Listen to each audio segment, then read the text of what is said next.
नमस्ते। इससे पहले हम आपको स्ट्रेस के बारे में समझाएं तो स्ट्रेस क्या होता है, इसका बेसिक कंसेप्ट समझाए हुए थे। अब चलते हैं स्ट्रेस के टाइप।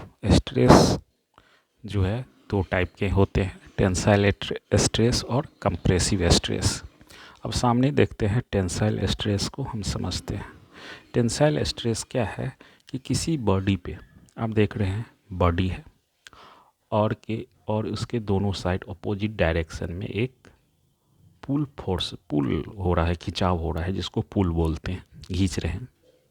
जैसे आप रबर को, इलास्टिक को दोनों एंड से पकड़ के तानते हैं, इलोंगेट करते हैं, इसी को हम बोलते हैं पुल, खिंचाव।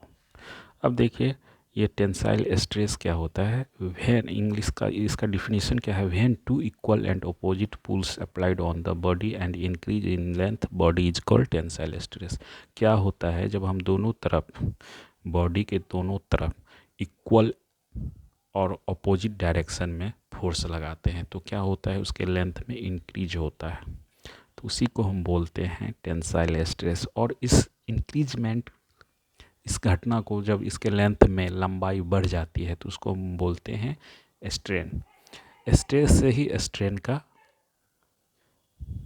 स्ट्रेस लगने के बाद स्ट्रेन का जन्म होता है। स्ट्रेस लगाते हैं। स्ट्रेस क्यों लगाते हैं, कहीं हमें लंबाई घट रहा है, उसको स्ट्रेस लगा के उस चीज़ को हम फाइनल करते हैं कि हाँ, जैसे बहुत सारी बस तो ये हो गया आपका टेंसाइल स्ट्रेस। अब कंप्रेसिव स्ट्रेस को देखते हैं। कंप्रेसिव स्ट्रेस में क्या करते हैं, किसी बॉडी पर दोनों तरफ से दबाव करते हैं, दबाते हैं, यानी कि पुश करते हैं। पुश मैंने दबाना, और पुश जो करते हैं तो उस क्या होता है, उसके लीनियर डायमेंशन में एक चेंज होता है। लीनियर डायमेंशन क्या होता है, घटने लगता है, उसका लेटरल डायमेंशन बढ़ने लगता है। अब लेटरल डायमेंशन क्या होता है और लीनियर डायमेंशन क्या होता है, अब देखते हैं। ये एक बॉडी है, ये फेस है, इस साइड में हम पी लगाए, उस साइड में फोर्स लगा, समझ गया, फोर्स लगा। तो इसमें क्या होता है कि टेंसाइल स्ट्रेस लगाते हैं तो इसके लेंथ में बढ़ोतरी होता है, और ये वाले इसके फोर्स के परपेंडिकुलर जो डायमेंशन है उसी को हम लेटरल डायमेंशन बोलते हैं। तो ये घटने लगता है। और वही कंप्रेसिव फोर्स में क्या होता है, ये लीनियर वाला जो लेंथ होता है वो डिक्रीज होता है, और क्या होता है, लेटरल इंक्रीज होता है, लेटरल डायमेंशन इंक्रीज होता है, समझे। अब देखिए ये कंप्रेसिव। अब कंप्रेसिव का क्या है definition, when two equal opposite pushes applied to a body and decrease the length of the body is called compressive stress. और इसी से क्या होता है, स्ट्रेन प्रोड्यूस होता है, स्ट्रेन का जन्म होता है, बर्थ होता है, समझे। अब देखिए, अब ये समझ गए। अब हम आपको ले चलते हैं स्ट्रेन के। स्ट्रेन क्या होता है, जब स्ट्रेस किसी बॉडी पे स्ट्रेस लगता है तो क्या होता है कि इसके लेंथ में इंक्रीज होता है, या कंप्रेसिव स्ट्रेस या टेंसाइल स्ट्रेस। हमने यहाँ टेंसाइल स्ट्रेस से आपको, टेंसाइल स्ट्रेस के माध्यम से हम आपको स्ट्रेन को समझा रहे हैं। अब देखिए हिंदी क्षेत्रवासियों के लिए फ़ायदेमंद होगा।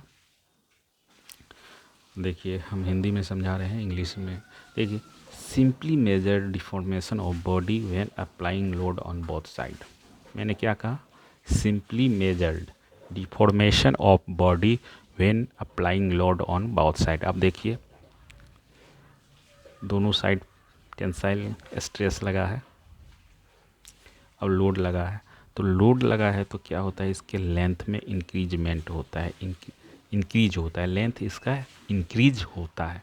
अब देखिए लेंथ इंक्रीज हुआ, ये ओरिजिनल लेंथ है, और अब लोड लगने के बाद क्या होता है, लेंथ में इंक्रीज होता है।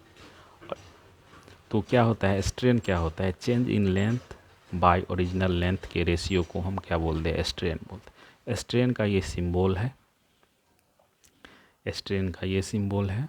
ये इसका मतलब क्या होता है, इलोंगेशन। समझ गए, इलोंगेशन। स्ट्रेस लगने के बाद क्या होता है, बॉडी इलोंगेशन होता है। इलोंगेशन मैंने अपने लेंथ में बढ़ोतरी करता है वो खुद। स्ट्रेस लगने के बाद उसके लेंथ में बढ़ोतरी हो जाता है। समझ गए, ये हो गया स्ट्रेन। अब क्या होता है, स्ट्रेन का फॉर्मूला जो है ये एक चेंज इन लेंथ, और इसका सिंबल क्या होता है, डेल एल बाई एल। ई हो गया स्ट्रेन, ये हो गया डेल एल अपॉन एल, इसको बोलते हैं स्ट्रेन। ये स्ट्रेन क्या होता है, यूनिटलेस फिजिकल क्वांटिटी है। अब देखिए यहाँ पर आपको हम समझाते हैं। चेंज इन लेंथ का यूनिट क्या होता है, मीटर। मीटर होता है, और इसका भी क्या होता है, ओरिजिनल लेंथ का भी मीटर होता है। तो ये कैंसिल आउट हो गया, तो क्या हो गया, ये यूनिटलेस क्वांटिटी है, इसका कोई यूनिट नहीं होता है। तो आपको मेरा पढ़ाने का तरीका कैसा लगा हो, अच्छा तो लगा होगा।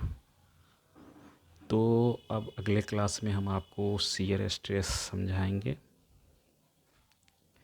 शियर स्ट्रेस और बियरिंग स्ट्रेस और बियरिंग स्ट्रेस हो गया, उसके बाद हो गया आपका